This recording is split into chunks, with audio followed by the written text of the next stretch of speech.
A few days ago, our smart building branch organized a resource matching event. I took a group of leaders from some building materials and decoration companies to visit the exhibition center of Shanghai Construction Group's Deco division. While we were there, we got to check out one of their acoustic labs. After the visit, someone actually asked me, "Hey, how do they even tune the sound in a lab like that?" That got me thinking, why not make a video about the basics of architectural acoustics? Whether you're doing a home renovation or working on commercial projects like office partitions and hotel walls, a lot of this stuff is super useful. First, let's clear up some basic concepts. Two words you hear all the time are sound absorption and soundproofing, or sound isolation. A lot of people get these two mixed up. They think, oh, if a material is great at absorbing sound, it must be relatively strong at blocking sound too.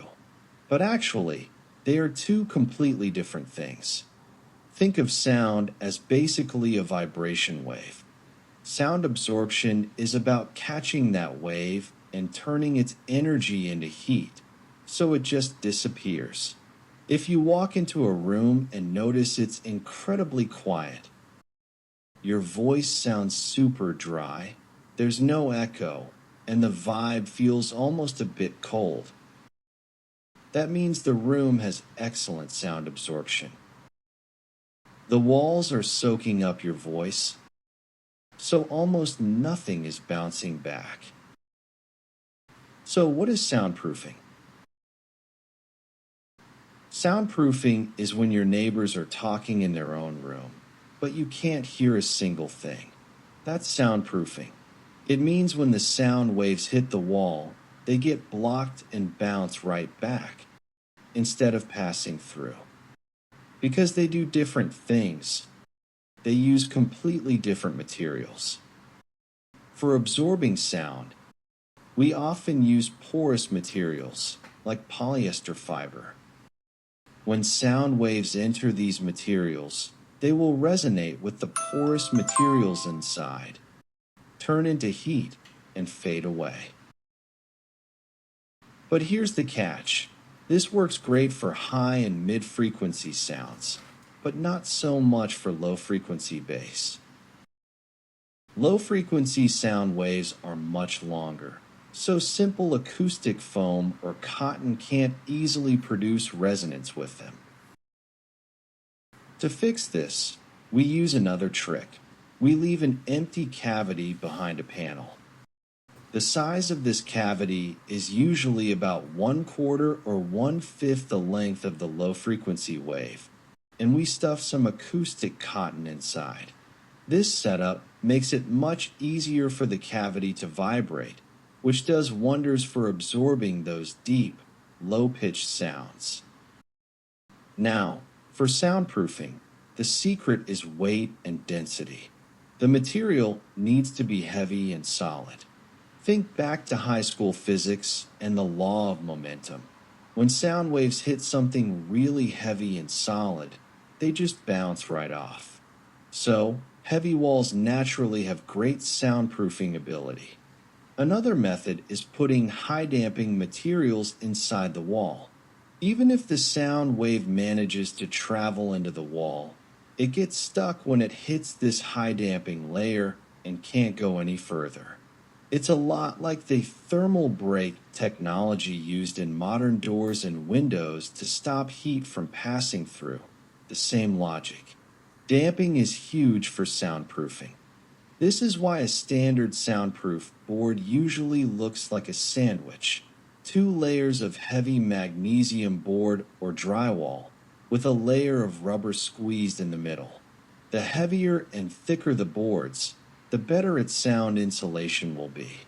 And that rubber layer in the middle is your damping layer. Typically, when we build a professional soundproof wall, we use a 3-panel, 2-cavity structure. The concept is simple. You have 3 panels constantly bouncing and blocking the sound. Once the sound gets trapped inside, The cavities and acoustic cotton absorb it over and over again, while the rubber cuts off the vibration.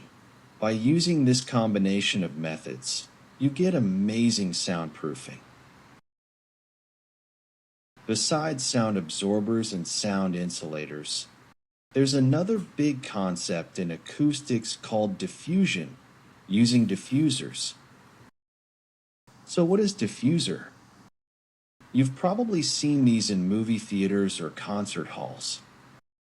They are those bumpy, uneven, or curved panels on the walls and ceilings. Their job is to scatter the sound. When sound waves hit these uneven surfaces, instead of bouncing back in one direction, they get splashed around the room evenly. This makes the sound feel much richer, warmer, and more pleasant to listen to. It's very similar to diffuse reflection in architectural optics, where light is scattered to make a room glow softly. So, in that acoustic lab we visited, all these materials work together, such as sound absorbers and diffusers, and where you put them is quite particular. Generally speaking, the ceiling is the perfect place for diffusers. On the walls, we usually alternate between absorbers and diffusers, but it also depends on what the room is for.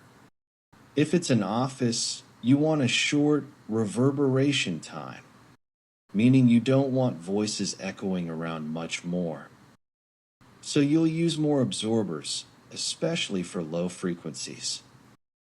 But if you're building a home theater, you actually want a slightly longer reverberation time to make the sound richer and fuller. In that case, you'd use more diffusers.